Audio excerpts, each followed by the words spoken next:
These eyeball and brain treats have a cookie in the center of each one. Let's see what's cooking. Let's get the facts.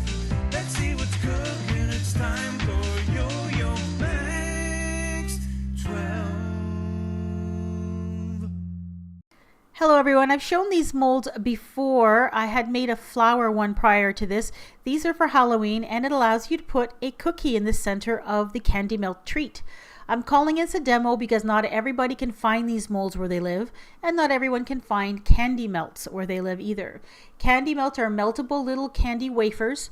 I buy them at the Bulk Barn, which is a local bulk food store here in Canada. You can also get them at places like Michael's or other craft stores, or even online if you look around a little bit. Now, to make the molds, you need to do the details at the bottom of the mold first. So in this particular case, for the center of the eye, I'm using black candy melts that I've melted at 50% power in the microwave.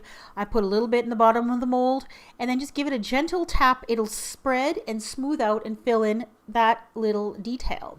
Then you let it harden completely before adding the next color. If you don't let it harden completely, what will happen is the colors may blend and mix up and it won't look as nice.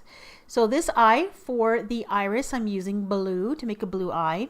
Same idea, just spread the candy around, give the mold a couple of light taps, and the candy melt will spread out, smooth out, and any bubbles that might be in there will come to the surface.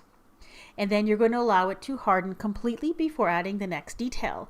In this case, these eyeballs have kind of a bloody detail around the edge. So I put some candy melt along the edge, and then I'm using a wooden skewer to just move it around and move it into the cracks and crevices of the mold where it's supposed to be.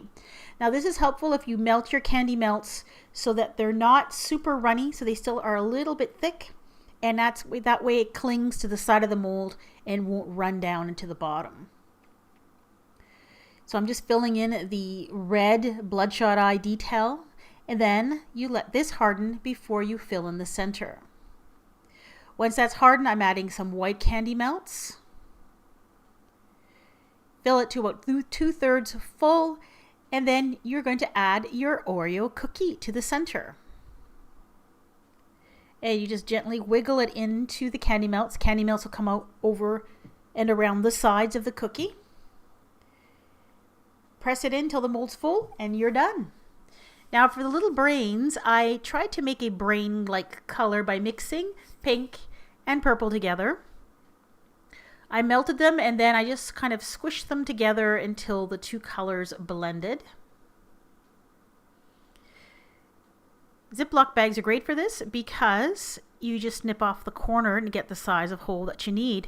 And then once you're done, they are disposable. Here is a little brain mold. And for this one, I'm using this really fantastic lime green color that Wilton has. Filling to about 2/3 full, just tapping it down, just to make it spread around and get some of those air pockets that might be stuck in there. And these are the Oreo cookies that I found. These are the Halloween Oreo cookies. They have an orange cream colored center, and they have these little Halloween details on each one. So press the cookie into the candy melt. Press it down until the candy melt comes up on both sides. You don't have to cover the cookie with anything. And here is one of those pinky purple colored brains. So once you complete all the molds and you have all your cookies put in, put them in the refrigerator and let them harden completely. Once they're thoroughly chilled and completely hardened, you can take them out, tip them over, and with just a few gentle taps, they should pop right out of the mold without too many problems. Here they are, just out of the refrigerator, and most of them will pop out quite nicely.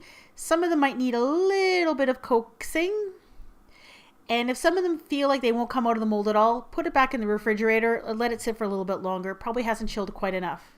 So here am I modeling some eyeballs and Max as well. So there they are. These are a fun little treat. You can put them into individual little treat bags and hand them out to friends at Halloween. Thanks for watching. If you enjoy these candy melt demo style videos, then please check out this Monster Mouth lollipop demo. Click right on your screen or see the link in the description box. And I also have a playlist with a bunch of these in it. So if you want to check that out, click on the word playlist right on your screen, and I'll also put a link in the description box. Bye-bye.